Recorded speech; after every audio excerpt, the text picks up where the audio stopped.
What is up, everyone? I hope you all are doing well. My name is Ishaan and welcome to the video. Now, if you're anything like me, you probably overthink about things, and this could be about academic stuff, personal life, or even just little things like what you're gonna eat next, or like what you're about to do next, and constantly just like being in your head about all the different things that you have to do throughout the day. And overthinking is kind of funny in a way because you don't intentionally mean to do it, but your mind just does it anyways, and it can really prevent you from taking action on certain things or simply just being in the moment at times. I'm always have to keep it real with y'all, so I'm gonna let you know that I don't think that you can really like stop overthinking completely, but what you can do is try our best to manage it. And in this video, I'm gonna give you 2 techniques that you can start implementing right away so you can manage your overthinking in a better fashion. Technique number 1 is to start journaling.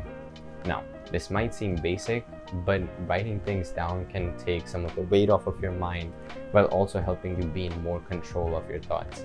I've journaled a bit here and there over the past few years, but I recently started journaling pretty consistently just like a few weeks ago. And I can't even begin to stress how much more in control I feel about my negative thoughts, how mindful I am of how I talk to myself and how I perceive myself as an individual. And I would highly recommend trying out journaling.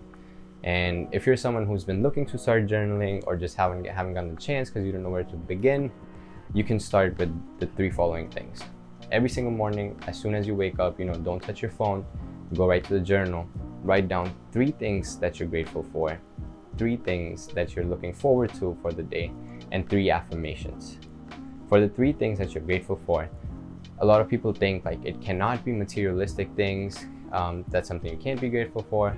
But I feel like materialistic things like phones, laptop, cars, like they make our lives so much easier in so many ways that if you are grateful for them, I think it's completely okay. So don't judge yourself, but openly and freely write 3 things that you're grateful for. For the second part, where you're writing about the 3 things that you look forward to for the day, when you start doing this on a daily basis, you're rewiring your mindset to be in a more positive outlook of what the day is going to look like, versus you getting up feeling like crap and feeling like, oh my god, like I have to do this, I have to do that. But by just writing things down that you're looking forward to, you're literally saying to your brain like, okay, this is going to be such a great day, like I'm looking forward to doing this, I'm looking forward to doing that. And just doing that over the long term, you'll see the changes that occur. For the third part, where you're writing the 3 affirmations to yourself, this can be a bit challenging at first, and I know it was for me, but I like to think of it this way. Pretend that any negative thought that flows in here into your mind is something a friend is telling you, and then think of what you're going to say to that friend. And that response will be the affirmation that I would write for myself. There's a lot of times where we give so much love and so much kindness to the people around us, but we really forget to give that to ourselves.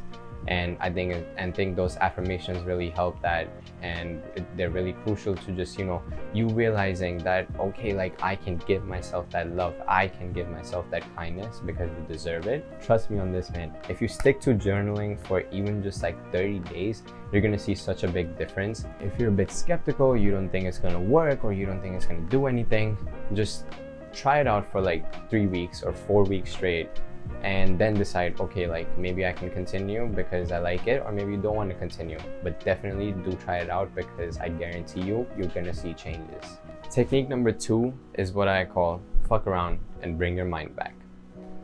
Now, have you ever been in a situation where you're hanging out with your friends, you're hanging out with your family, and you suddenly start to like overthink and just start to space out? Or maybe you're around your friend or best friend, and they're talking about how much work they've got on their plate, and then it starts to stress you out.